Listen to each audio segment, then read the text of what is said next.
వాసంశెట్టి సుభాష్ ఇంకొకడు ఏకంగా స్టేజ్ ఎక్కి చిందులేస్తున్నాడు మంత్రి.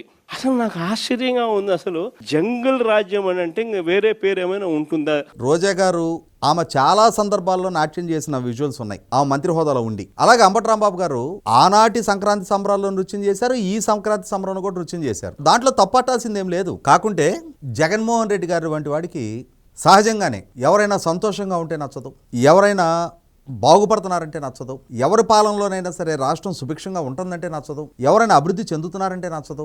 అంతేగాని ఇక ఒక బలహీన వర్గాలకు సంబంధించిన ఒక మంత్రి, అతను యంగ్స్టర్, మొట్టమొదటిగా ఇప్పుడు శాసనసభకి ఎన్నికైన శాసనసభ్యుడు. వాళ్ళ నియోజకవర్గంలో అక్కడ జరిగిన సంక్రాంతి సంబరాల్లో అక్కడ యువకులతో పాటు ఆయన కూడా నృత్యంలో పాల్గొన్నాడు. మరి ఆయనతో కంపేర్ చేసినప్పుడు అంబటి రాంబాబు గారు కనీసం ఒక 20 సంవత్సరాల పైగా వయసులో పెద్దవాడు. రోజా గారు కూడా కనీసం అంటే ఒక 15-16 సంవత్సరాలు పెద్దదై ఉంటుంది. వీళ్ళు నృత్యం చేయడం ఆక్షేపణీయం కానీ జగన్మోహన్ రెడ్డికి వాసంశెట్టి సుభాష్ది మాత్రం ఎందుకు ఆక్షేపణీయంగా మారిందో దాన్నే జంగిల్ రాజు అని చెప్పని ఎలా పోర్ట్రేట్ చేస్తున్నాడో మనకు అర్థం కాదు.